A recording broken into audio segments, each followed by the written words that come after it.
Okay. So, hello everyone. So we are live. Please let us know if you can hear and see us both in the comment section. So welcome back to the channel. I have the honor of interviewing VR Vitali.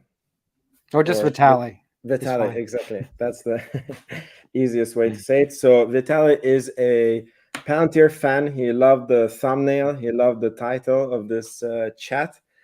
Uh, Obviously, I don't think you need introduction to this channel's viewers, but you are daily on the Finance Junkies, and you have a YouTube channel with Carlos, if I Freelance Finance, right? Yeah, why don't I at least post the link if anyone joins and checks it out?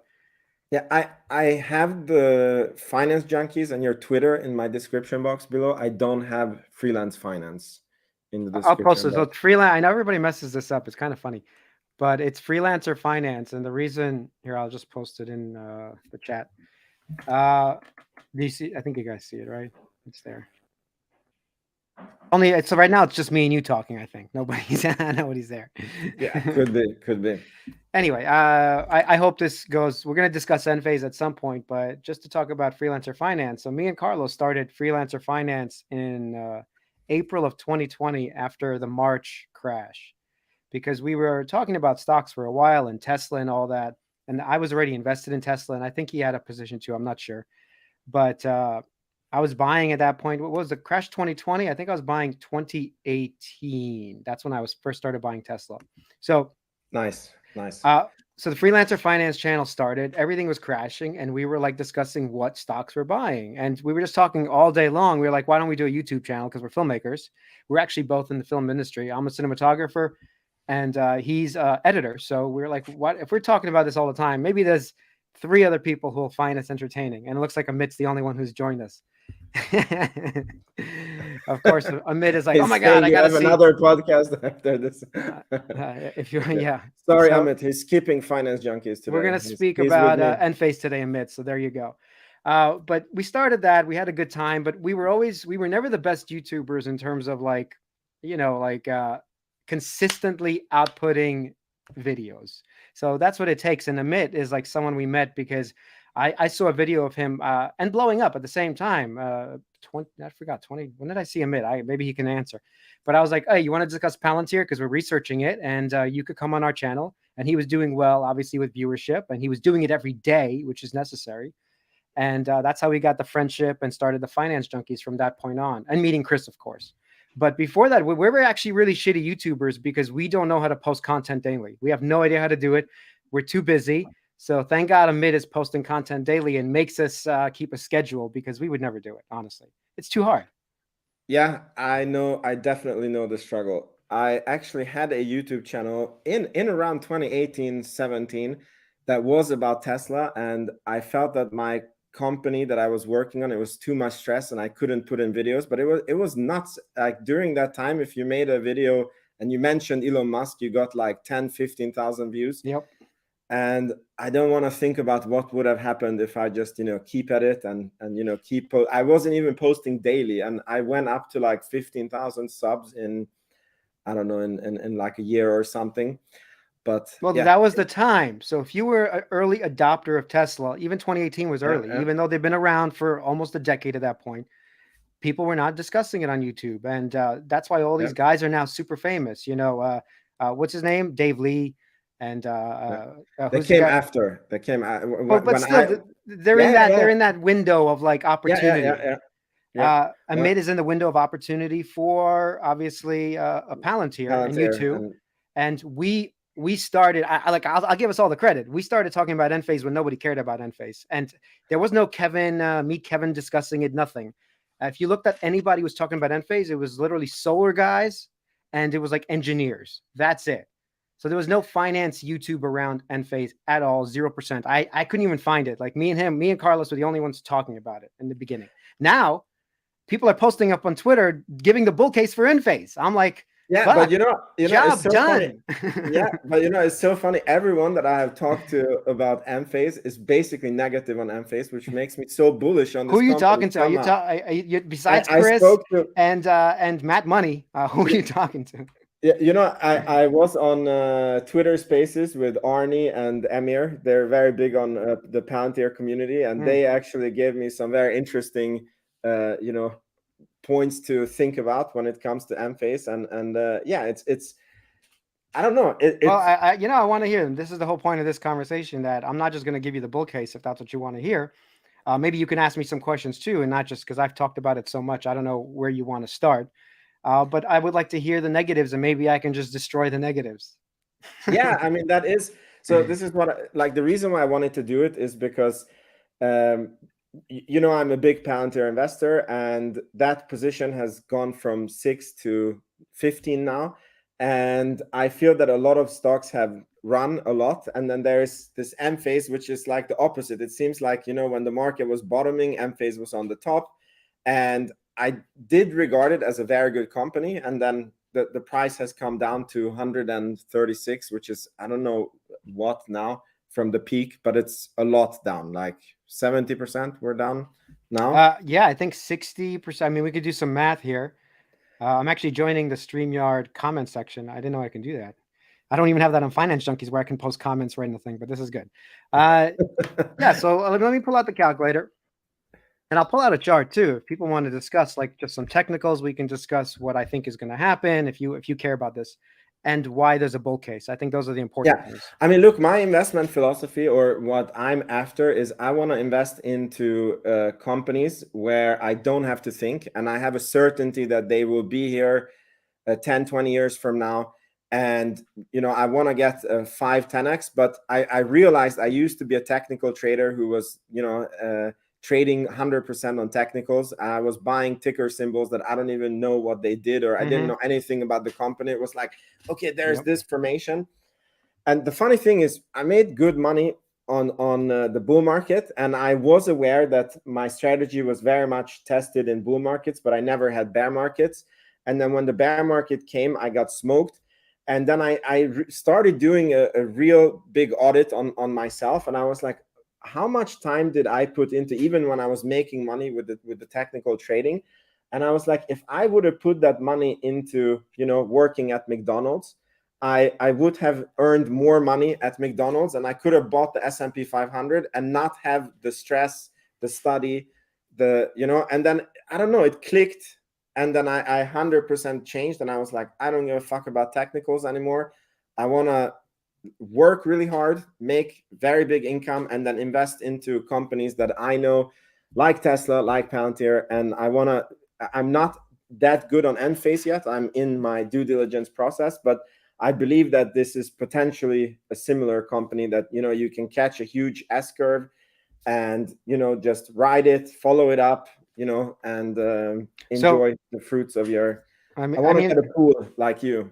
I have a lot to say about what you've gone through, because everybody goes through that, and I went through that also. Maybe it wasn't recently because I've been a long-term investor for a while, but I used to trade as well, especially crypto, by the way. I was heavy into trading crypto, and back in 2017, 2016, I started as early as 2012. And when I looked back at all the gains I had missed by trading, even crypto, forget about missing Apple. I never bought Apple back when the iPhone came out. I didn't buy Google. I missed the IPO.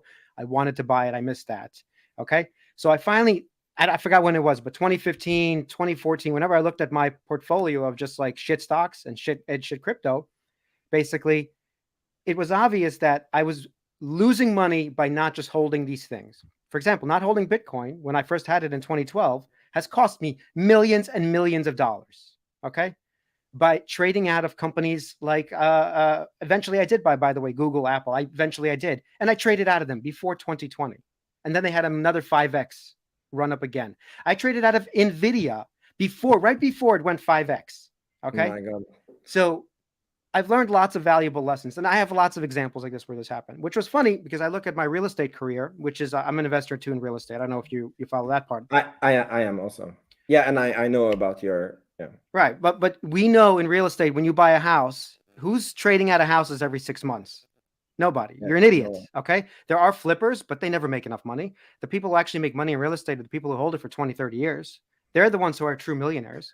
So, but by the way, that is how I started my real estate career. I was flipping. You were flipping houses. Yeah. Yep. Yeah.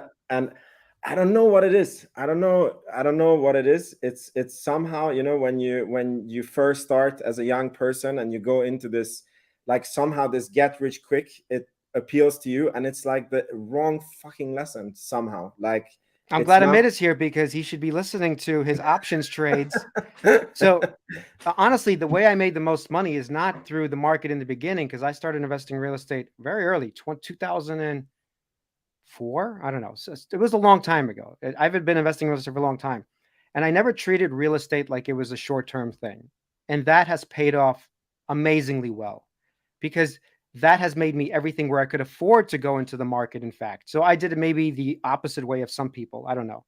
But now I am secure because I have multiple properties, multiple two-family, multi-family properties, and they pay a good amount of money even after the mortgage and the expenses are paid. So I don't worry about my bills. Like, so my bills are basically for the most part covered. Not to say I don't work. I actually do have a job. I'm a cinematographer, and I go make extra money. When I want to buy a pool, I still want to pay for it through a job or whatever. I'm not using the real estate. The real estate money is funding, paying the expenses, and everything else I still have to work for. Okay. Yeah. Having said that, Enphase technically paid for the pool. So, but I've looked back at my history just like you did, and I said, where did I lose? Where did I make the most? And I never made the most trading. I mean, maybe I doubled my money. Maybe I made 50% or something. Even now, there's some things I'm scalping, by the way. Well, what went up recently? I don't know. I sold out of Enovix recently. I sold out a bit, but I'm scalping. It's like, okay, you got to double. You take a little bit of money out. You don't lose money, as they say. You don't go broke taking some profits. But that is not how you make real wealth. That is idiotic. If I would have just held, if I would have bought Google when I wanted to, if I would have bought Apple when I wanted to, if I would have bought Meta when I wanted to back in the day, right? And just held it, forget about trading out of it. What else would I have need to have done? There's like nothing else I would have had to have done. Just dollar cost average for the last like 10 years into Apple, you would have been perfectly fine. You didn't even need to pick multiple stocks. You could have found the 3 monopolies you thought were monopolies, which was obviously Microsoft, Apple, and let's say Google. And you knew there were the monopolies, first of all. This was not a new thing. Okay. After 2006 and the iPhone came out, let's say you waited 2 years or 3 years, iPhone is big. Not a big leap of faith to say that they're doing well in like 2010. Yeah. So my point is, like, it's obvious. The winners are actually obvious, which is crazy. And then there's all this argument back and forth about the winners are not obvious, okay, or they're overvalued or something like that, that keeps people away from big positions. So if let me transition to Enphase, it's like my bull case on Enphase is that it's a monopoly, okay, that it's not even like, let me look at the PE, let me study the revenue. Obviously, those things we can go into, but there are 2 companies that do what Enphase does that are winning. They own like 90% of the market. Go check this out. This is not shit I'm making up. It's SolarEdge and it's Enphase. That's it. So once again, I'm just looking at who are the monopolies, who are the winners in certain industries. Tesla's obviously a winner. This is a no-brainer. Enphase is a winner. SolarEdge is a winner. You could still buy Microsoft and it's still a winner. So like what we're talking about here is, where is the multiple that we can get, right? Because we know Microsoft might double, maybe Enphase might 5x. That's what we're discussing here. Like, how do we get more money as we get older, obviously, right? So I don't know if you want to keep going on this, but basically I'm just looking for monopolies. That is my whole thesis on all these companies that I'm buying. Yeah, we're very, very similar, it sounds like, on the investment philosophy.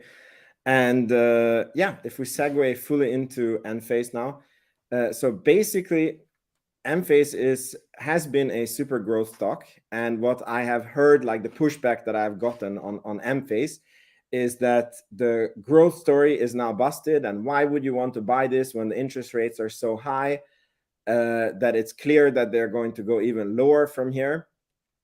And to this, I have a very interesting viewpoint, because I feel that the research that I was doing in Sweden, at least, is solar is a good investment, regardless of the interest rate. I wanted to double check this with you. So when I was doing the math, it's like, okay, maybe you don't get your money back in 8 years, maybe because the interest rate is higher, it will take you 11 years, but it's still a good investment.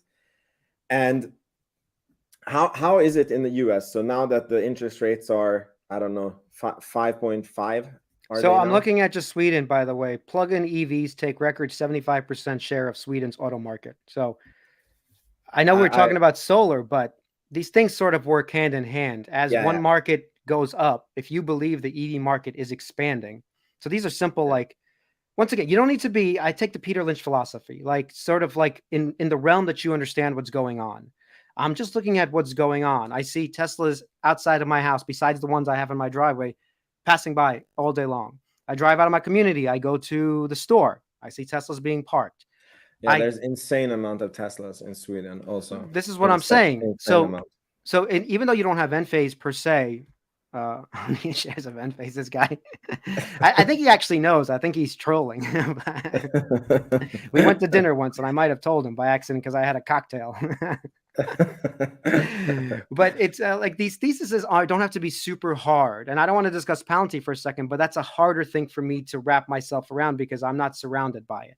It's easy for me, like for Enphase thesis and for EV thesis, it's simple. Like they go hand in hand. If you have an EV, eventually you start looking at your electric bill. You start looking at the energy you're consuming.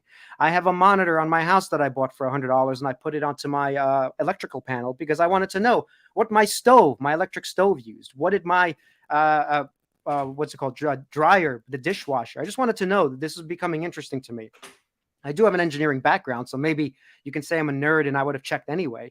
But I think as you transition to, I'm okay with buying an EV, I think you just become more necessary. You start looking at other things that require different sorts of energy because besides like, but obviously, it's also that solar by itself makes sense. Like, yes, for me, you probably don't know this, but last year Sweden had a major electricity crisis, and the electricity prices went 10x up compared to what they were. Like it happened in the summer when usually the electricity bills are lower because we use a lot of electricity for heating in the winter. Oh, really? You don't use natural gas? You don't use oil? You use electric heating?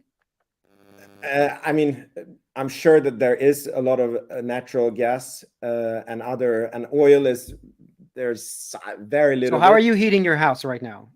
Are you renting or do you own? No, I rent. And you have an electric bill. I'm a very proud renter. Okay, you have an electric bill for your heat, your actual heat during the winter. Okay, that's different from Swedish house to Swedish house. The normal is that in your rent, the heating is included, but you have to pay for your household electricity. In this house, they didn't plan to have it as a rental. They cannot measure who is using how much electricity. So it's included in my rent. Okay.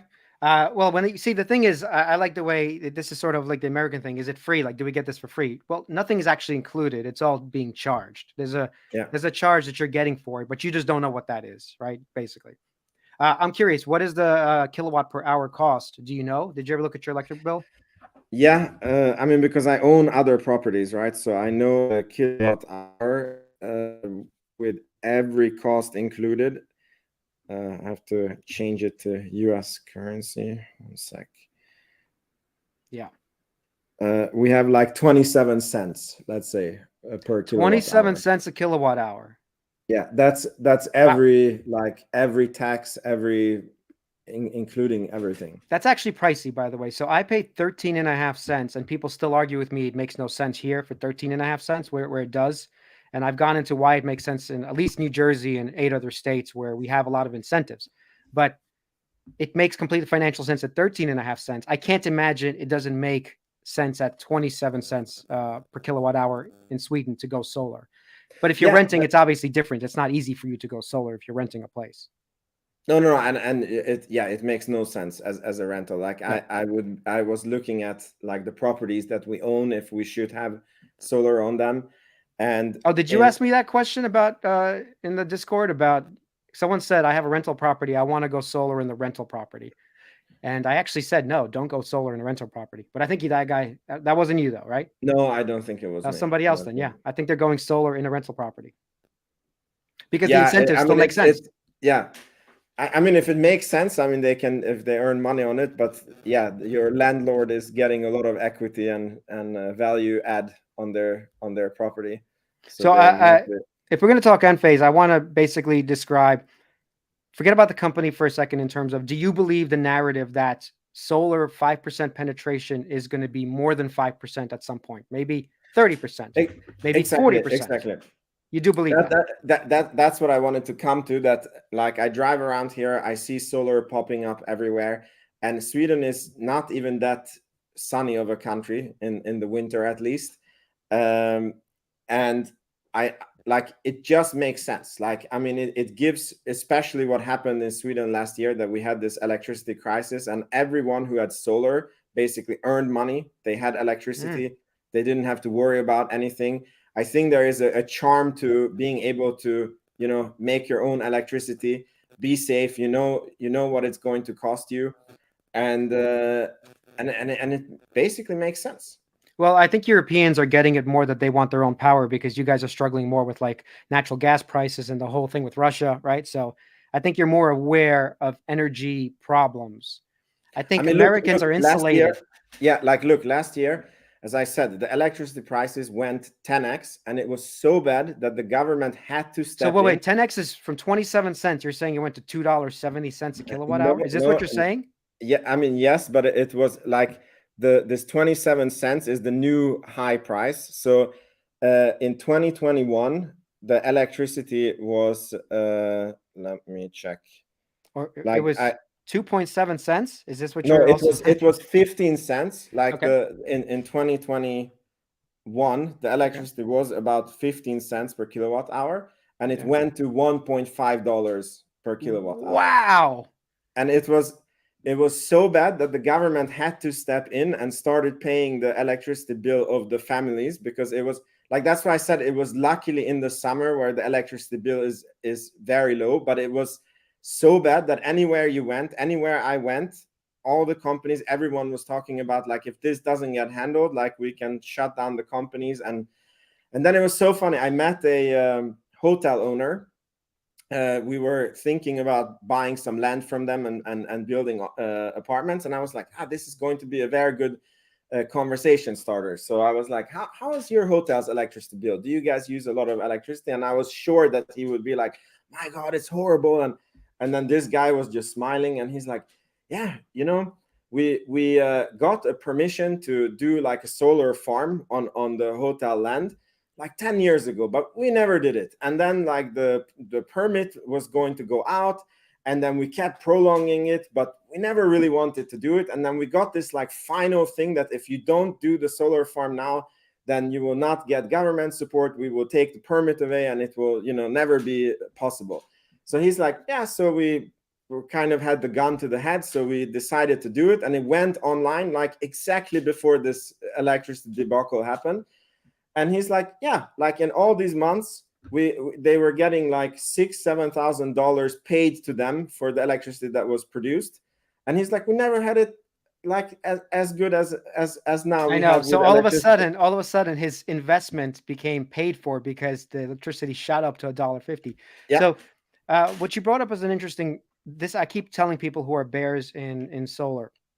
It makes sense right now, because what you're doing is, if I told you right now, hey, you can lock in a 3% mortgage for the rest of your life, and that's all you'll pay. Everybody did it. Exactly. Everybody did it. Now everybody's like, oh, do I lock in at 7% now for solar? But once again, they're not thinking that bill ends in 10 years. Besides the refinancing thing, forget about that for a second. There's a cost associated to the 10 years. You're going to pay your electric bill anyway. You have no choice. That's going to happen. Yeah. So if you can offset that electric bill as much as you can, and in my case, when I got my system installed, and I'll give the story too, all the guys who came in, it was SolarEdge people, it was Enphase people, and that's when I started learning about this, because there was only two people, all the people were telling me SolarEdge and Enphase. Like the SolarEdge installers were saying, hey, go with SolarEdge, it's better for these reasons. Enphase people were saying, go with this. Anyway, obviously I picked Enphase, and the rest is history, as they say, but they were all basically pitching this. Here is your bill. It's going to be $350 for the system you want. It's $45,000. I'll give you all the math. All right. 45 grand. Sounds like a lot of money. Okay. 45 grand. I'm like, all right, I didn't actually have just sitting 45 grand. I'd have to sell something, sell stocks, sell equities. I'm fully invested at all points in my life, by the way. I don't just have cash like sitting on the sidelines until I need to do something, and then I pull it out. So I was thinking, do I do this or not? All right. So let me look at what are the incentives for this? Okay. 30% tax credit. So they said, you don't have to pay us anything. It's 30% tax credit, which equals to around 13, 14 grand if you do the math. So now I have approximately, we're just going to do approximations, 30 grand left to pay on this bill, because the tax incentive, they give you back after a year. I don't know if you know how American works, but you do your taxes, they give you back the refund. And then I had to give the refund basically over to the solar provider. But I was going to pay Uncle Sam anyway, the 13.5 grand. So it's either pay Uncle Sam or pay for the solar. So I consider that a wash. That money would have gone anyway. So people say, well, you paid it, but no, it would have been paid to Uncle Sam. In this case, I got a 30% discount on my solar. So to me, that was worth it. On top of it, I get a $350 loan. So I took that for, I think it was 6-7 years. I have to just check, but 6-7 years, something like that. And every month, what happens is in New Jersey and any of the states, there's another incentive that they give you called a TREC and an SREC. And these incentives are polluters that have to pay you for the megawatt hours you produce in a month. So I know we talk about kilowatt hours, but in a day, you use a certain amount of energy or you create a certain amount of energy with solar, right? And in my case, I put such a big system, over 50 panels, that I was making approximately, in the summer months, it's like 2.5 megawatt hours. So that means I would get minimum 2 credits in the month. But you mean that you were, what is that, 2,000? So you have like a $200 a credit. So you had like a 50 kilowatt hour system, or how big was your? It's actually, no. It's a 18.5 kilowatt hour system. But if you do over the month how much energy it produces, and in a day, it probably produces in the summer over 100 kilowatt hours in a day. Wow. So even though you can max out at 18.5 kilowatts, you're not getting full sun all the time, 24/7. That's not how it works. So in a day, I make over 100 kilowatt hours. In the summer, probably closer to 50 kilowatt hours in the winter. Let's say you average it at 75 kilowatt. Over the year, basically, you get these credits. And I would make around, I think it's 14 credits. Let me do some math here. It's around 15 credits. It depends what it is. Depends, because every year it's slightly different. So around 15 credits, if you multiply that by $200, which I roughly get paid for these credits, that's around $3,000 that the polluters have to pay me. And my bill was less than $3,000, meaning my total electric bill for that year. So my summer months, unlike your case, my summer months are worse because I'm running the AC. I'm running the AC 24/7 basically. And in the winter, I actually had oil. It was only recently I switched over from oil to now using a heat pump. So I'm basically full electric. The only thing not full electric right now is my pool heater, which is gas, unfortunately. And there's a story behind that, but maybe another day. So my point is that I netted zero. So what would happen is the polluters every month would pay me, okay? At the end, they would pay me $200 to $400, depending on the month.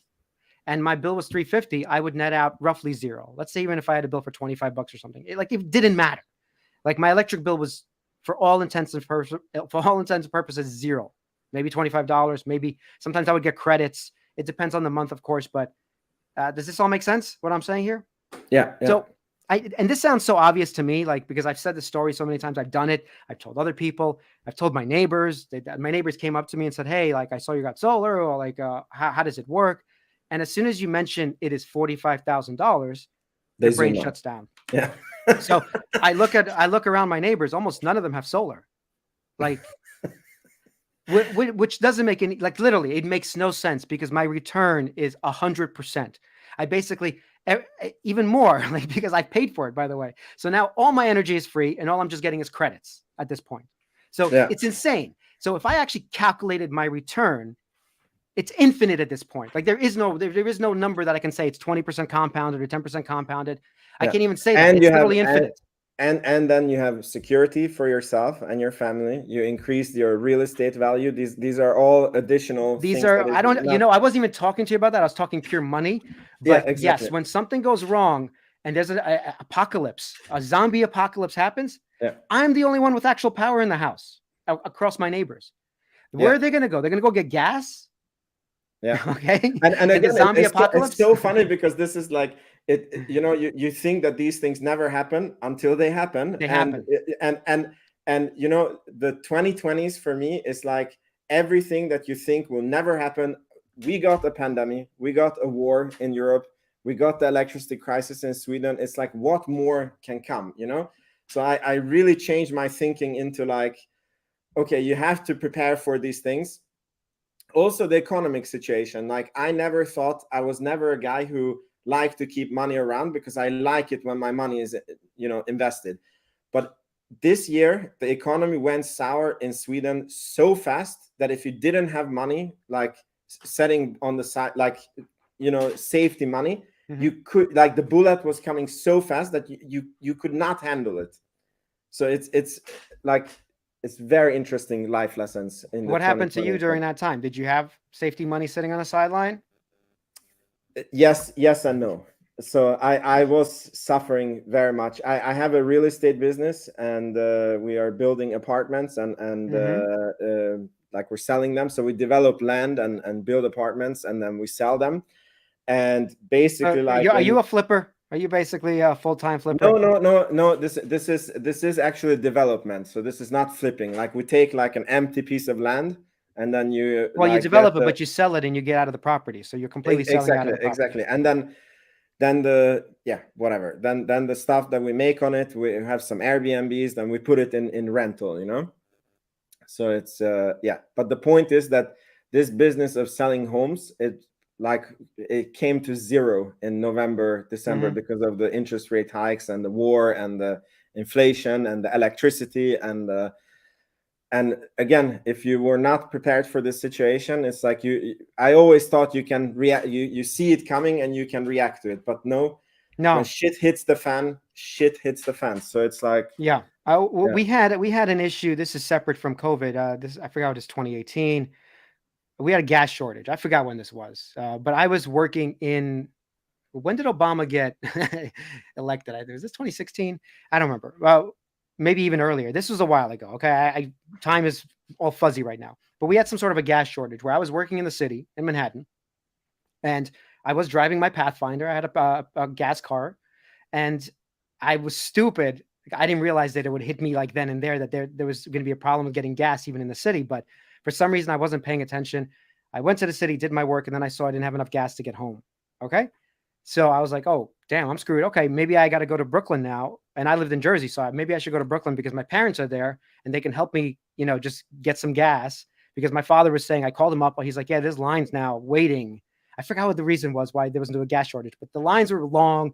People were waiting for like hours. People were like cutting in front of people to get gas. And maybe someone remembers this incident, but I just never wanted to be in that situation again. I didn't want to be the guy there waiting on the 6-hour line trying to go get gas, So like, it's the same thing with food. Like during COVID, the first thing I did was buy a lot of food, bought a freezer, immediately stocked up. Thank God I had solar. Toilet paper. A lot of toilet paper. I have so much toilet paper. I have a generator in the house too, by the way. It's still oil. Okay. I don't have batteries running the system because when I bought this house, it had a generator. So I kept it. I have an oil tank on the side filled up for the just in case, in case I need to run that generator. But having said that, if the apocalypse ever comes, I just disconnect my solar from the grid, and then at least I'm running daylight hours without the batteries. So I'm running during the day. So I just remember that this shit hits all the time and you're never prepared. That's why it's nice if you can be independent in the big areas in life. Do you know what I'm saying? Yeah. Like energy is one of those things that's a big area that if you can figure out a way to be somewhat, you can't be fully off the grid. I'm not saying that. That's impossible. I'm not living in the middle of like totally the woods, even though Amit might say I am. But I'm still living in a community. There's still people. There's still power lines. There's still all this happening. But I still want to keep a sense that I have some control over what happens, right? And in fact, to your point, like I've had power outages during Sandy, big storms here basically that happened. And I'm fine because I do have the generator and I have the solar. So I am fine when things happen, when the shit hits the fan. And other people are not. I've seen my neighbors like, oh shit, I have no power. Can I charge you? Can I charge my phone at your house? Okay. They're like, can I basically use, do you have anything I can, I'm like, I can run an extension cord to your house if you want. So, because they're like, they're just sitting there like sitting ducks and you don't know how long this is going to last. And most of the time these situations resolve in a couple of hours. But I remember during Sandy I think it was Sandy, it lasted 7 days for us. We had no power. I was like, this is fucking ridiculous. Like there's no way on earth I can live in a world where I have no power for 7 days. Yeah. Okay. And that has happened. So my point is, look, I'm not buying solar just to be completely independent, but it's just this side benefit that people ignore while they're looking at the PE ratio of a company. Do you know what I mean? Yeah. I mean, look, that is part of my bull case, you know, that it's not just because one of the pushback that, okay, so far we came to the discussion that for you to be bullish on Enphase, you have to believe that solar is going to be much more prevalent than it is today. Obviously, if you don't believe that, then Enphase is not the stock for you. Yeah, it's over. So we agree in that. Then the second pushback that I have heard is that solar is only a thing currently because there's so much government support. And when I was looking at the Swedish numbers, this is why I wanted to have you on from the US. There is a 30% credit that you get to your, so you get 30% off of your solar, but there is no such credits that we get. And as I said, like it economically, even if the government support would go away, it would just mean that, okay, instead of 7 years, it would be 11 years to pay back the solar, and then it's free. It's not unlimited, but it's free energy that you have for the next at least 14 years, because these things have a lifetime of 25 years at least. And it's unlikely, by the way, when they say 25 years, that's the warranty. I just want to make this clear. There are no moving parts. Okay. Yeah. That's why I'm a bigger solar proponent than a wind person, because even geothermal, I actually like all these systems, but the problem is they have moving parts that will break more often. A pump, for example, a motor. Eventually those things wear out. Someone has to climb the goddamn windmill and do that. The reason I'm do you have to clean your I have never cleaned my solar panels. I tried one time and it's so dangerous. Like I actually bought a long extension. I just said, fuck it. It's not worth it. But do you have like, does the efficiency drop? No. Or does anything happen if you, no? Within 4 years, it has not. I still produce roughly the same. Obviously it varies a little bit, but I'm still within the summer months of 2 to 2.5 megawatt hours produced. So I am not falling at this point. Eventually I will. Don't get me wrong. There is like I think the solar panels become like 80% efficient over 25 years, something like that. So there's an efficiency drop. But okay, you got to think about it this way. So let's say that drops 80% efficiency. But I'm assuming as technology does improve that I will want to actually use more power, not less. This is the big discussion. A lot of people are discussing, oh, we'll use less power or things will become more efficient where no.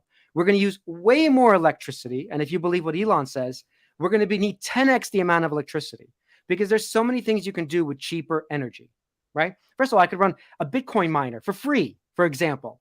Like I will figure out things to spend energy on. In fact, as I got more solar, I did figure out things. And I did a heat pump. I went all electric for that. I started buying EVs. I'm no longer using gas as much. So my point is that we're going to figure out how to fit into that niche of using energy, especially as it becomes free and renewable, if that makes sense. Do you agree on that prospect or no? Yeah, absolutely. Absolutely. I mean, that has been the trend for the last, I don't know, hundreds of years, that we just keep using more and more energy. And yeah. Yes, it's not going to be less. It's going to be more. And oil is not dead. Coal is not, even coal is like slowly going away, but these things will still survive. In some form, they're going to be around for hundreds of years, I believe. But the main source of energy that's going to be, it's obvious, it's solar, wind, geothermal, mostly solar. And I'll give you why that's happening.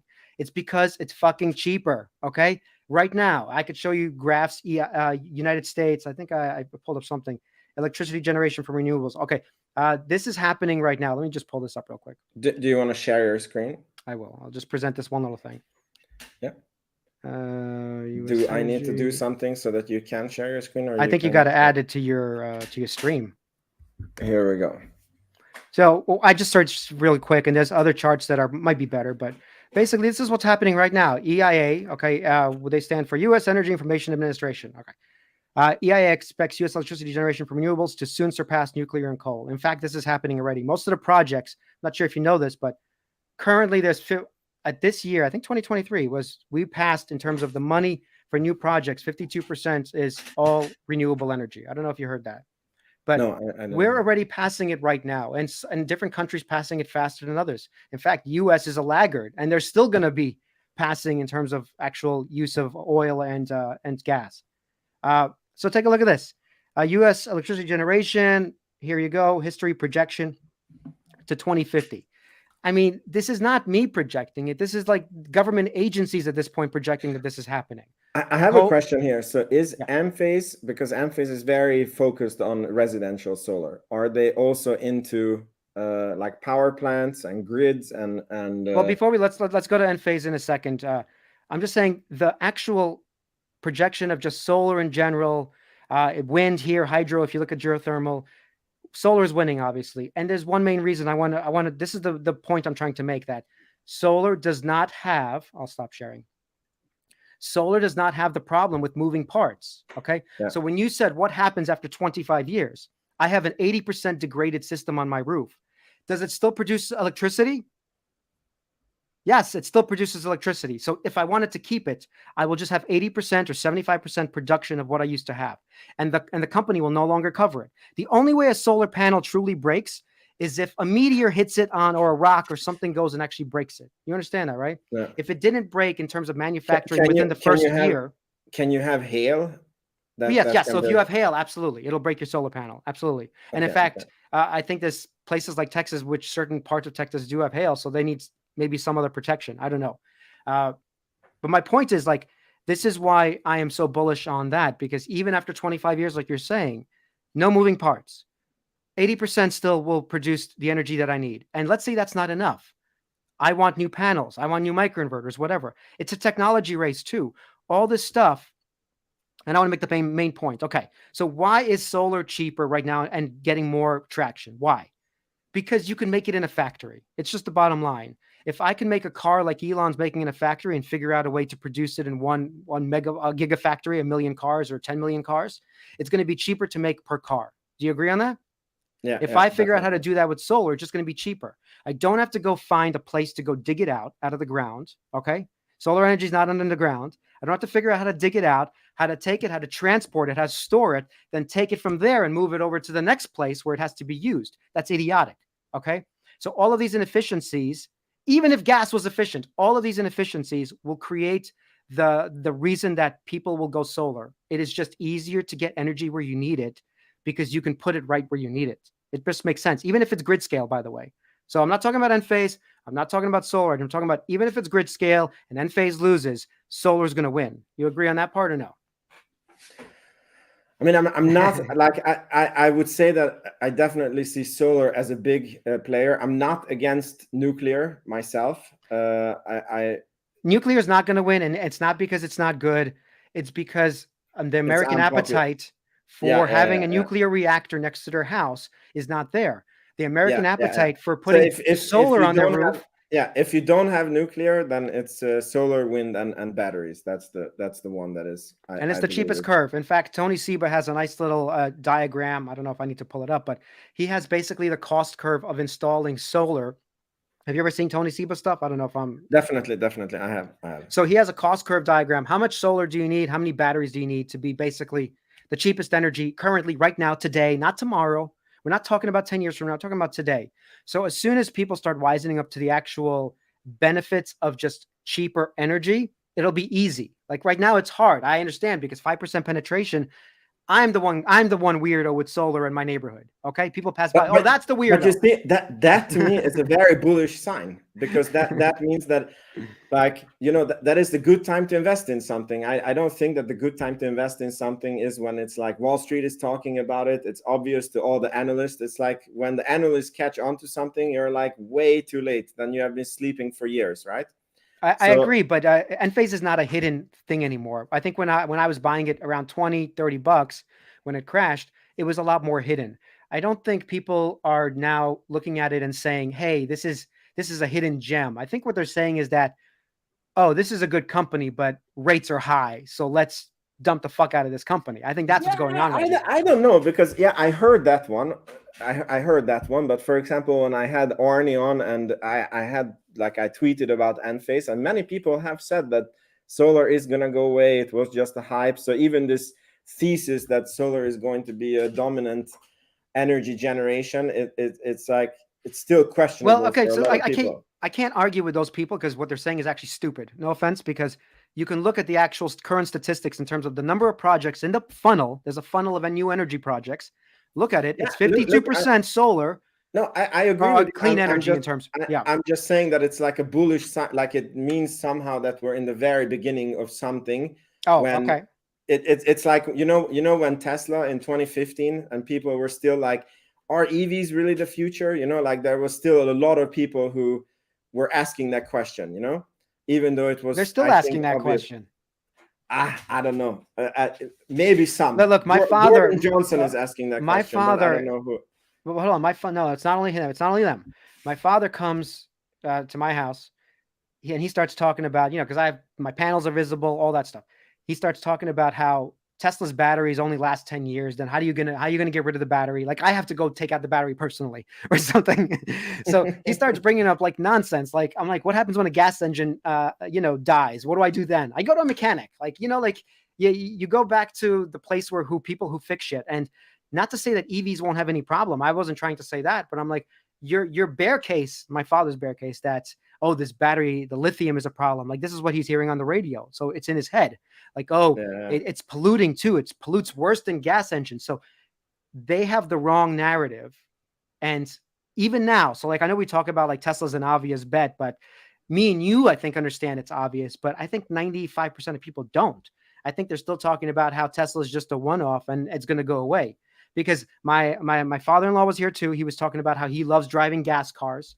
There was a guy, Steve, on our on Finance Junkies, Yeah, dividend streams. If you want to, yeah, he talks about he likes changing oil. I mean, like these are like the stupidest reasons. Not the people. The people are intelligent people. I just want to put, but the reasons they have are just complete idiotic reasons. Okay, they love changing oil. They love the smell of gas. They love the sound of the car. They love the sound of the car, right? The lithium battery is going to be dead in 10 years, which is not true. Yeah, he said that he what did he say? That the charging has to be less than 5 minutes for him to be interested. And I also drive an electric car, and it's so funny because it's charged like you technically never see. You never worry about it. Yeah. It's like I told my wife that I was driving an ICE car the other day and I had to go to the gas station, and I was like, for fuck's sake, I wasted 10 minutes of my life because the electric car is always charged. Like you never have to go to the gas station. Yeah. And in fact, look, I do use a supercharger network and it doesn't suck. I mean, but it still takes 30 minutes. I agree. If every day I had to do 30 minutes every single day, that would be annoying. I actually understand that. Yeah. But no, like at least now today, if you have a place to charge, and not everybody does, that's the thing. I'm not saying the person in the city should go buy a Tesla. I'm not saying that. But if you have access to a charging situation, level 2 charging somewhere, then I don't worry about it. I come to my house, I plug it in. I don't think about filling up my tank. That's not something I think. It's like filling up my phone. Let me think about filling up my phone. Yeah, exactly, no, I just get home, I put it down on the charger, and I walk away from it and go do something else. So as soon as people get into this mindset, and then the charging thing becomes different when I'm actually on a long trip, which is like over 300 miles. And that happens, I don't know, every 3 to 6 months, I go somewhere over 300 miles. Then I have to go charge for 30 minutes. I mean, like, if that's the trade-off, charging a couple of times for 30 minutes, but never having to worry about it.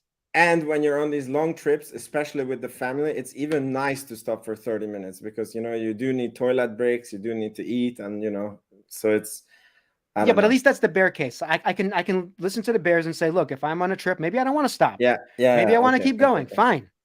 I agree with you. If you're on a 300 plus mile every single day of your life, don't get an EV. I actually understand that. But if you're not, and you're driving like most Americans under 100 miles, I think they drive like 30 miles, by the way, most Americans. So if you're driving like under 100 miles, you don't have to worry about these things. You literally come home, you plug it in, you go to bed, or you go do whatever you have to do, and you're done. You don't have to worry about this. And the other thing, I keep telling my father, like, this is the same conversation. I'm like, do you understand I won't have to change my brakes for 5 years because I barely use my brakes? Like, you drive an EV, right? Regenerative braking. So you don't have to worry about that. What about oil changes? Like, I don't miss oil changes. Maybe you do. Like, I don't understand. How is this a benefit? It's $70 an oil change, by the way, every 3 months. So another thing I don't have to pay for. There's all these little things that just keep adding up where you don't have to pay for it. And I'm not only talking about Teslas. I'm talking about all EVs across the board, that it's the obvious win. It's a 10x better experience. It's like an iPhone. It's basically you're getting an iPhone when you're getting an EV, and that's what it is. Yeah. So back to Enphase. So we basically, so either you believe that solar is going to be very dominant, then this is a good investment potentially a good investment for you. If you're not on that train, then the whole investment thesis have fallen. It's done. So my question to you is, do you know what? So a lot of these bears, They don't actually know what Enphase actually does. Yeah. They might know a little bit. They might know it's in the solar business, but I don't think they know. Did you do your homework on this? Let's see. So they make the microinverters, which is as opposed to the string inverters, which, as far as I understand, that's Solar Edge who makes those. It's an iffy place. So SolarEdge has something called a power optimizer. The string inverter part comes into SolarEdge because they have one inverter system. But Okay. so this is there's a lot of like learning that has to happen in order to educate people, because even Enphase is very bad at that. And on Twitter, I've been trying to say with even Sunny Coates, like they really need to get a marketing campaign going, and Tesla too, by the way. But Enphase needs a marketing campaign going just to teach people what the fuck they do, because like But honestly, so basically, it's not the panels that they're selling. They're selling the microinverters, batteries, EV charging system, and those are even new. Like 80% of the sales is the microinverters. it is. Yeah, and what they do, if you have like a string system, it means that if one panel goes out, then your whole system goes down, because you always get like, so let's say that you have a 1 kilowatt hour, an 800 watt, and a 600 watt producing solar panel, because that is in the shadow or whatever. Yeah. Then you only get 600 watts out of all the 5 panels, because that's the lowest. But if you have the microinverters, then it somehow adjusts so that you get the max production out of all your solar panels. So I want to correct the misconception, and funny, I had this misconception too, at least until 6 months ago, in terms of the string inverters. Panels now are a bit smarter in terms of dealing with bypassing, in terms of when there's a little bit of shade. They actually have some intelligence built in. Okay. So, but you're technically correct that if something happens to your system where you have one massive failure in a panel, your whole string is basically down. But the thing is, like, even in a Tesla system, there's 4 strings. It's not 1 string. So a lot of times they have multiple strings going to the main inverter. But this is where the problem comes in. So even if your panels are operating fine, okay, usually what happens is this inverter goes down. Even if your panels are fine. So let's say your panels are warranty 25 years, everything is fine. You don't have microinverters, you don't have power optimizers, you have a main inverter in your system. And you're like, great, I saved a couple of grand. And it's not a lot of money, by the way. There's no longer I'm saving $20,000. You're saving like $1,500 now if you don't go Enphase. That's what you're saving. So congratulations, you save $1,500. And a lot of people think this way. They'll save $1,500, but not understand what's going on. So your main inverter goes down. You're like, okay, this is simple. I call up SolarEdge, or I call up my installer to go replace the inverter. Okay, sure. Part is back ordered. You have to wait 3 weeks, a month, 2 months. So you basically lose this redundancy of like. So whatever. Where's like the benefit? Exactly. The benefit is gone. Like the whole point is like you're offsetting. If you're of the dollar conscious person, you're doing this because you're trying to offset your electric bill and own your own electricity. And now all of a sudden you still have a bill because you still have to pay your loan. That doesn't change. And you're getting electric bill for the basically whatever. If your loan was $250, you're getting a $250 on top of it electric bill because your solar's out. And you're like, okay, why can't they just replace it in 2 days? Sadly enough, for 2 reasons. Okay. And I've had a neighbor who has SolarEdge. He had months dealing back and forth with the problems with SolarEdge. One is SolarEdge themselves are bad at dealing with the actual giving you the part. Like they should send you the part immediately, have it fixed, and then get the RMA, whatever, when you return the actual part. But they're bad with dealing with that. They want too much upfront before they give you the part. Okay. The second thing is the installer has no incentive. This is what people forget. The installer made his money on you. He's gone. He never wants to see your fucking face again. Okay. And when you call him up and you're like, hey, I want to see your face because my thing is not working. He's like, oh, fuck. I got to have a truck roll and come out to this asshole and basically get paid nothing. It's very little. It depends. Enphase does actually cover the cost of his time, but he's not there to make $100, $200. He's there to install a system, make $10,000 and not make $200 and waste his whole day dealing with your problem. And it is like a whole day thing because he has to have the truck to go to you. He has to pull out the old equipment, do the new equipment, shut everything down. Like it's still a 4 or 5 hour process. He's wasted a day or at least half a day with you. So that guy doesn't want to do that stuff. Okay. That's why Enphase in their marketing are always pushing these installers because they know their customer is the installer. Okay. It's Yeah. not the end user technically, because they don't, the installer does not want to have that truck roll. He doesn't want to come to you. Yeah. So would you say that, so the real customers of Enphase is actually the installers? So it is currently the way they treat it. And I think that's incorrect in the long term, because even Tesla's going directly to consumer. And I know they're vertically integrated, but they're telling you it's all ours. Here's our sexy power wall. Here's our sexy solar roof. Like, they're actually giving it to you like it's something you desire, because that's the way people buy shit. Okay, let's face it. Like when you bought your car, you weren't like, oh, I want the ugliest car in the lot. Yeah. Nobody buys things like that. Even when we're talking about gray boxes, like I have computer systems right here. Nobody's like, I want the ugliest looking computer now. They all have like these fancy cases. I don't know if you noticed, Apple is designing sexy laptops that I'm doing it on. So my point is, sex sells. And I don't think Enphase understands that yet, that eventually they have to sell it to the end customer, which is me, and explain all these benefits that I'm telling you. And they never have once in their marketing that I saw explained it to an end customer. But the smart thing is currently is because the end installer, the installer right now is the customer technically right now, because when someone comes to your house right now, if they're smart, they're thinking, I don't want to come to this guy's house again. So that means the installer will most likely, I think, lean towards Enphase. And it has shown this is why Enphase is growing faster than SolarEdge. This is why SolarEdge lost a lot of market share. Enphase was innovating at a breakneck speed and also selling to these installers that this is a better system. You'll have less truck rolls. You'll make more money. Okay. And we'll support you. They have multiple ways that they support them, through software, through financing. There's actually a whole vertical stack that they're working on. So I'm getting to the bullish thing about Enphase. I do want to say this real quick.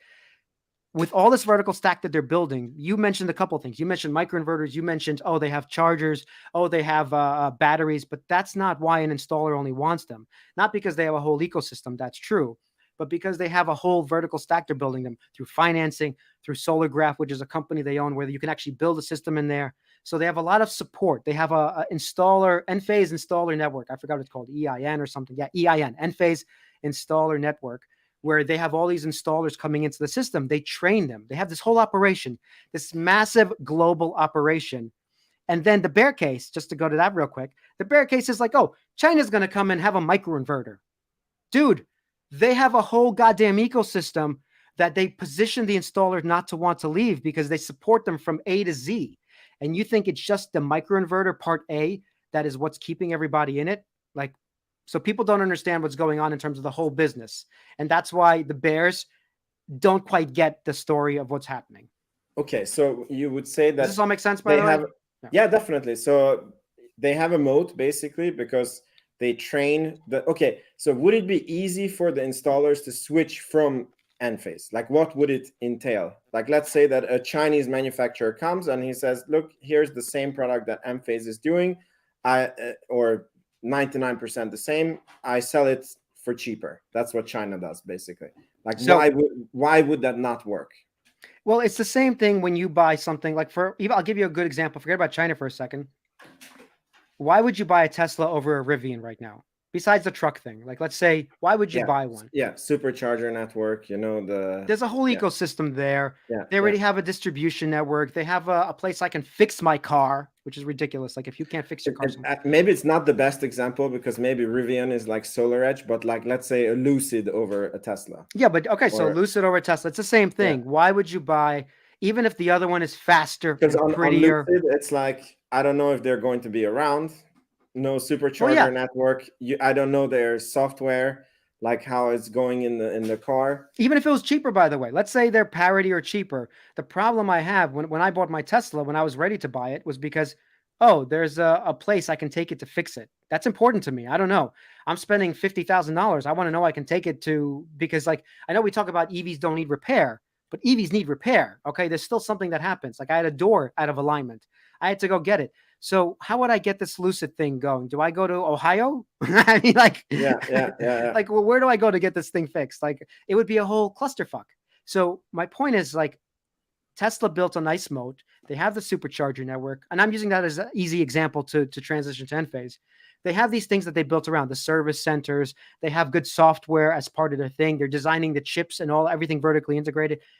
Enphase is doing something similar. So the ASICs, they're actually, I think we talked to Mayur on our last podcast. I don't know if you saw Finance Junkies, but everyone should watch it. Mayur is now an Enphase bull. He's also on Twitter. And basically, they're a chip manufacturer, right? But they have a whole ecosystem that surrounds it.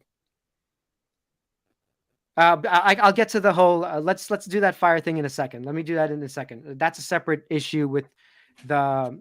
Let's say microinverters don't catch fire. I'm just going to assume Chinese microinverters will never catch fire. Let's assume that.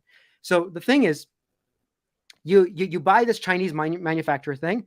They don't have an Enphase installer network or a Chinese manufacturer installer network. So as soon as you have a problem, it's all of a sudden now hard to fix that problem. You do understand why, right? Because like now I have to even if they have local.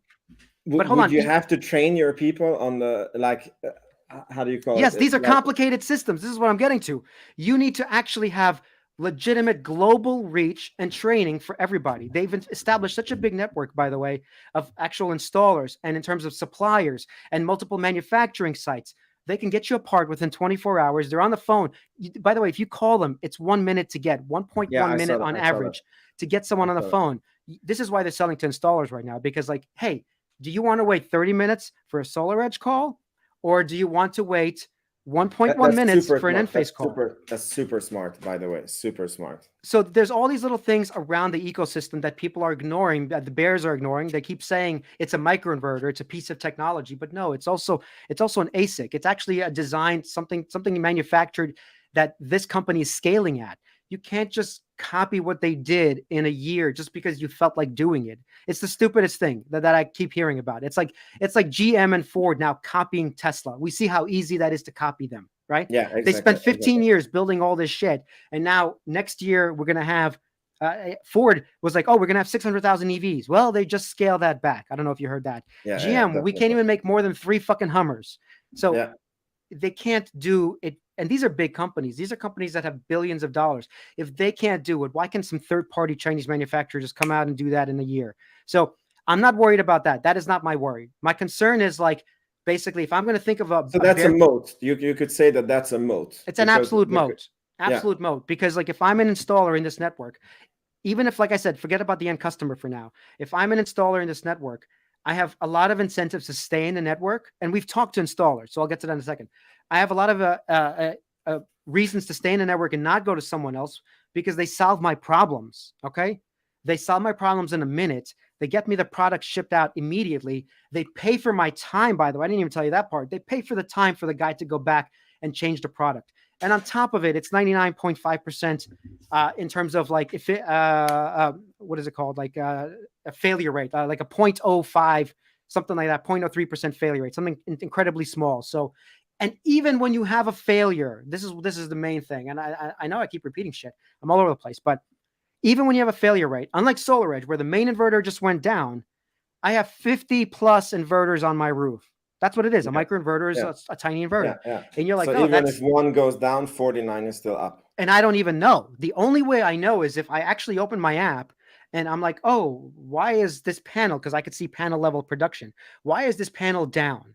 I could say that. The other thing is my installer, if he's good, he will say, hey, Vitaly, one of your panels is down. We're going to schedule a thing for next week. It's not an emergency. It's one panel out of your 50 panels. You've lost 0.03%, whatever, 3% production. You're fine. We'll come back in a week or two. And that's when it's not as important as when, like, it's a SolarEdge system, the whole thing goes down. Even 2 weeks is like a nightmare for you because you're paying a loan, you're paying an electric bill now. And when people are using this as a way to offset money, because that's the way people are thinking about it now, right? They're not thinking about all the benefits of solar, like, hey, energy from the sun, I'm cleaner, I have more energy independence. A lot of them are just like, is this worth it dollar-wise? And if that's the case, as soon as you lose that production for a month, 2 months, you've lost any benefit with that SolarEdge system that you thought you had. It's all gone. So it's just a no-brainer for people to go to Enphase. And the only person who's ever going to compete with Enphase, by the way, is SolarEdge. I'm not talking about 10 years from now. I'm talking about right now. Right now, the competition is Tesla, SolarEdge, Enphase. That's it. Okay, there's nobody else. There's no fucking Hoy Miles coming in and taking over these guys' market share. Okay, so this is fucking getting retarded. This is very interesting. So, what do you think is like? Because I even got this question asked, like, why would you go into a business that is competing with Elon Musk? So what would, because I feel that Elon Musk, his attention is on the fight with Zuck. He has Twitter, he has SpaceX, and since he took over that's a whole discussion we could have Solar today. City, yeah. So since he took over Solar City, not much has happened in that department, and it doesn't feel like he has the energy to. So what, you cannot get Tesla Solar in Sweden. So I don't even know price wise where they are. Okay, so I'm not bearish on Tesla Solar and Tesla Energy. I'm not bearish on them. I think they're going to do incredibly fine because once again, sexiness is important. There's a group of people who will buy sexy and they'll pay more for it. But basically, the Tesla, as far as I understand, only makes sense if you also need a new roof. So if you're anyways changing your roof, then it's better to go. To be fair, you need a new roof. Okay, so this is the main downside of all solar. You need basically a relatively new roof if you're doing any solar. So we can talk about the actual solar, the tiles that make the roof tiles. That's different. But even I had to change my roof, by the way. But the thing is, like, yes, if you need to change a roof and you can't afford it, I get it. People don't want to invest in solar. But the thing is, what's kind of funny, I don't know if a lot of people know this, but you can change your roof and install solar and have the 30% tax credit. So if you need, because it's part of the solar project, at least in the United States. So if you needed to do that, if you had a roof issue where you knew eventually you had to change it, you were going to get 30% discount on your roof because now solar companies are smart. They're bundling it all together. I mean, that alone almost pays for the solar, no? It's so stupid. It's like a no-brainer. It's just another cherry on top. Like, there's so many cherries, it's ridiculous. It's full of the whole thing is cake, and there's cherries on top of the cake. All right. So the Elon thing. All right, Tesla Solar is going to do good. Tesla Energy is going to do great. Not for a while though. You got to remember, Elon is focused on the car business, and he needs to scale the whole battery thing for cars. So every battery he takes away from a car, right? He puts it into solar. That's a problem, actually. So until he scales that business, I don't know if that's going to be a real competition for Enphase and SolarEdge. But once again, we're at 5% penetration. If you told me this was happening now at 95% penetration for solar, I would say, look, Tesla might win this market, and SolarEdge and Enphase are tiny. They might either get bought out or they might go away, but that's not the case right now. The case is Enphase and SolarEdge own 90% of the market because they're the only ones actually competing in the market right now. Tesla is very minorly competing in it. And at some point they will, and they'll grow the market share. It'll get bigger. And so, but the whole market is growing. It's the whole bear case for like, oh, if Ford comes in, Tesla has less market share. But we know they sell more cars. So who cares if they have less market share when they sell more cars? My only bull case is like Enphase sells more inverters. Okay. Forget about market share. They sell more inverters. As the market share grows, I will make money. That's it. Okay. Good. So we have a moat. We have an S-curve.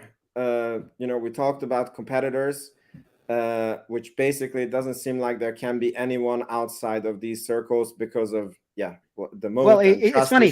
And the whole China thing. Look, China's coming with the EV. They are coming with the EV thing. The BYD cars are sexy. Maybe they can compete on some level, but it's like saying China is going to kill Tesla. And we know they're not, because like they have a whole moat built around their whole system. If anyone, China might kill the legacy because Ford doesn't really have a moat built around their company, right? Tesla built an actual moat. Enphase is building a real moat.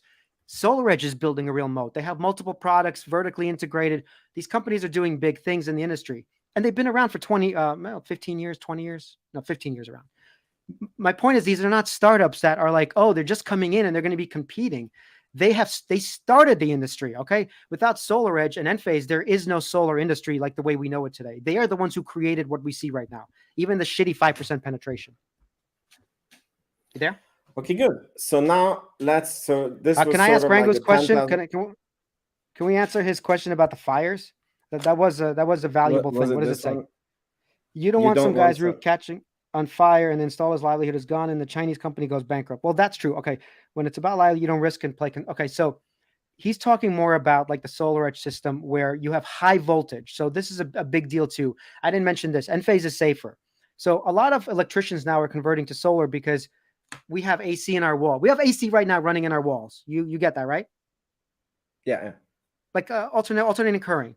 The difference with these optimizers and with these main inverters is that there's high levels of DC. Like thousands of volts. Like if you touch that, you can die. Okay. Like I'm not saying if you touch an outlet with your bare fingers, you might not die, but you have less chance dealing with AC to die than you do with attaching thousands of volts on your roof.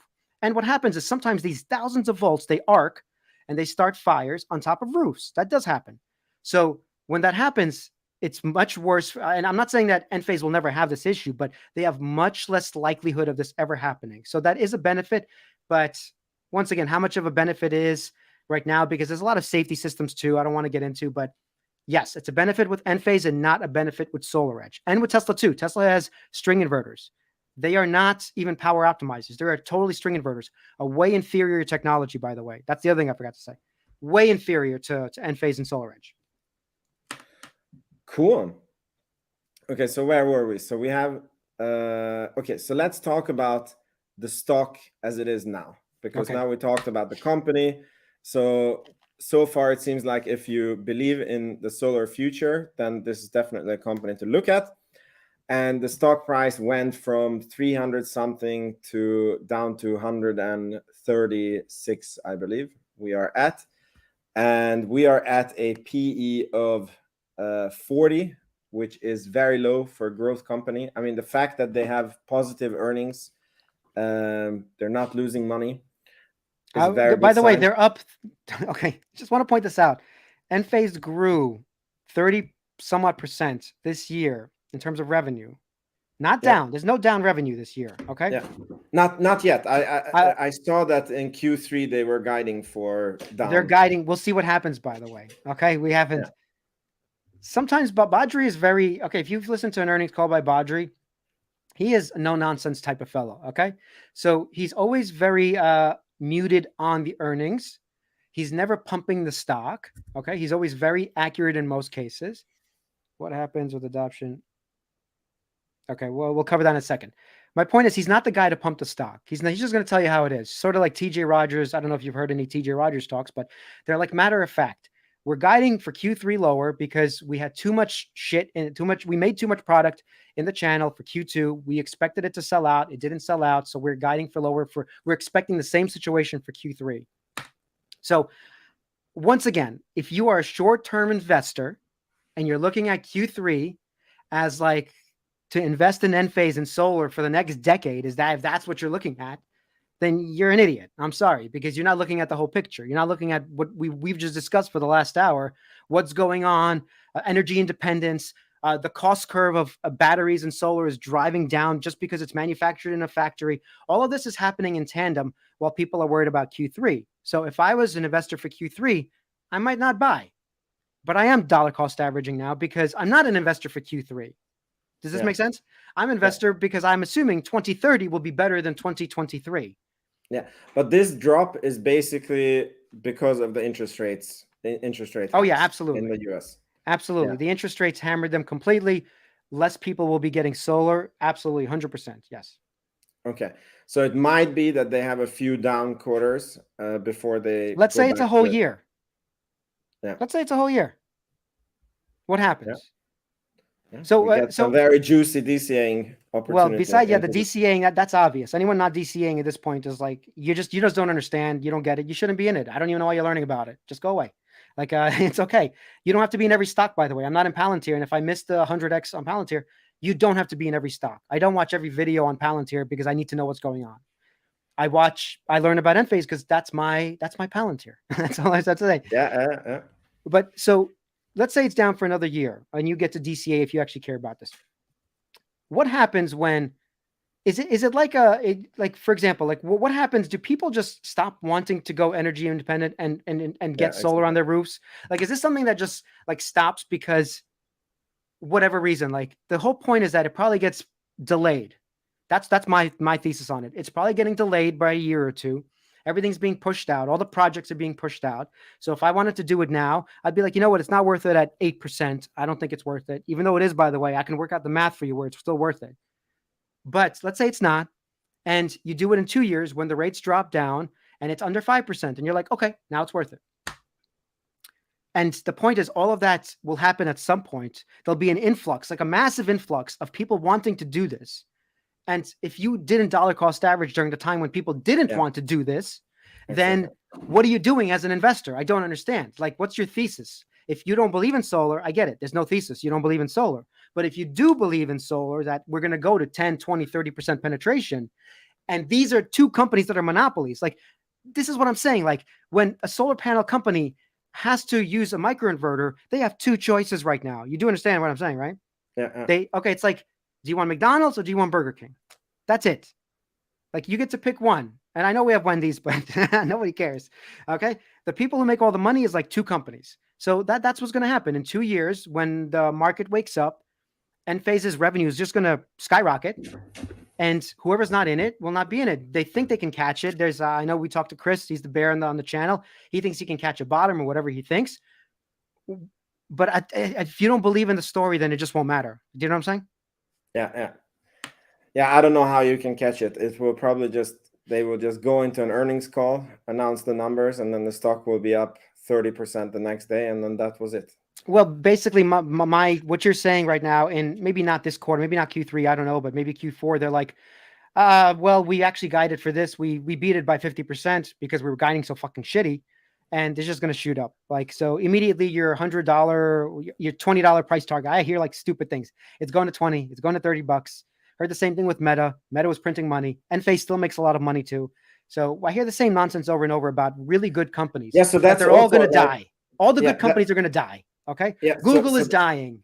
Meta is dying. Facebook is. They're all dead. And they always go lower. When it's so funny when the stock price starts dropping, everybody comes out of their bear caves and starts becoming like, of course, they're all geniuses. Yeah, and I mean, when Tesla was almost $100, Chicken Genius came out and it's like, don't buy it. It's going to 60.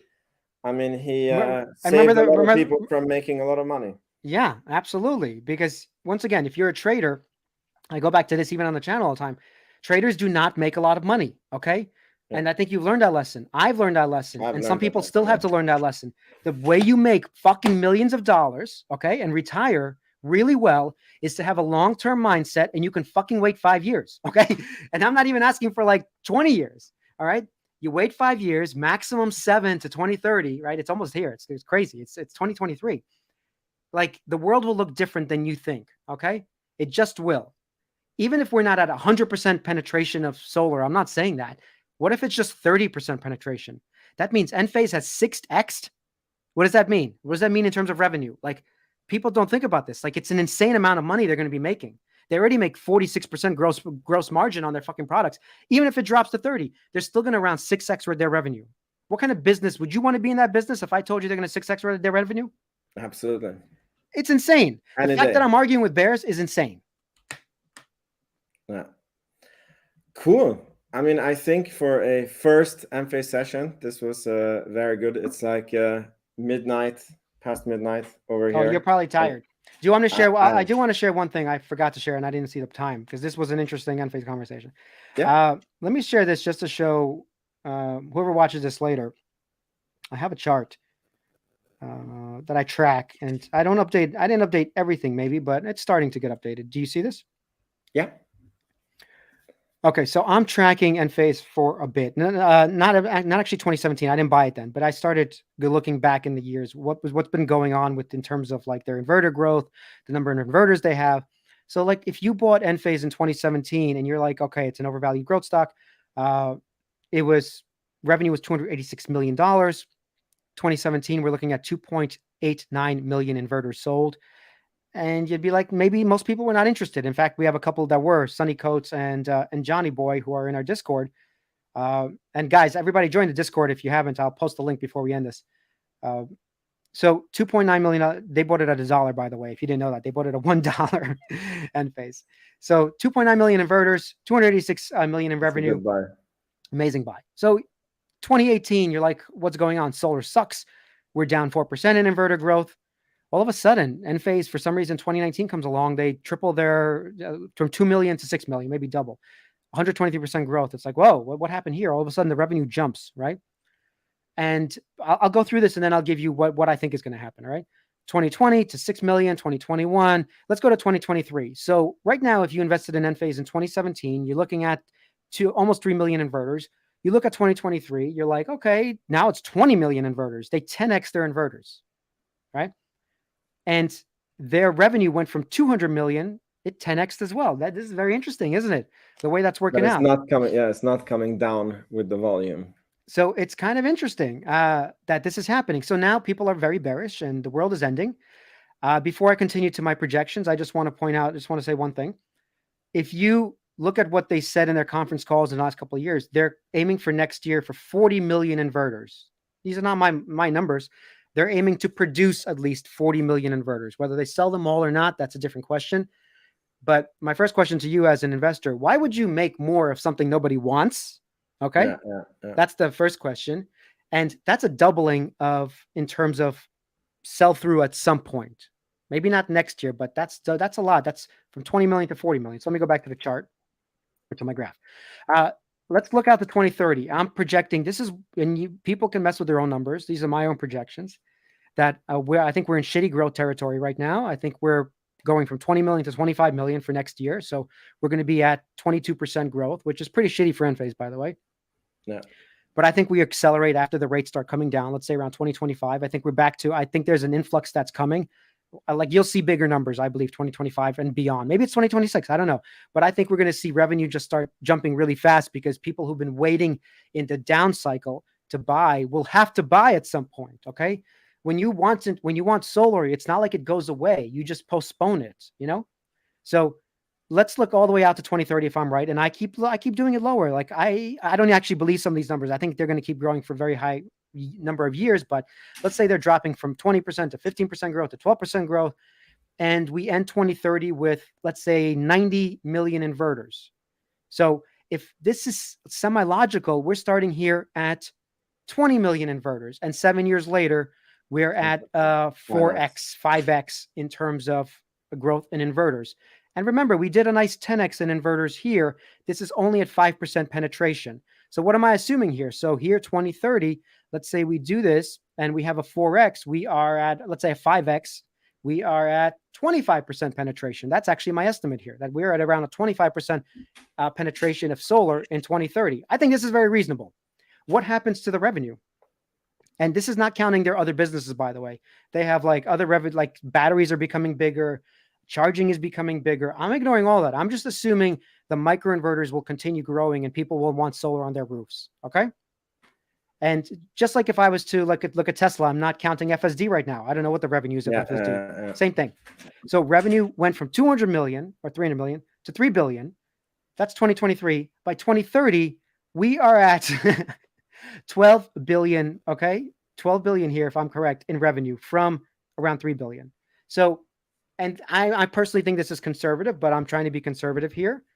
And what that means to somebody else, if you like, I can give a price of sales. I did a couple things here, by the way.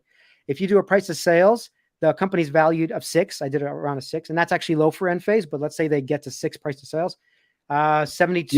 You mean in 2030? Their value? 72 billion value, share price of 544, and this is my conservative. I would even say this. I just want to do a conservative case. I don't want to be the uber bull here for Enphase.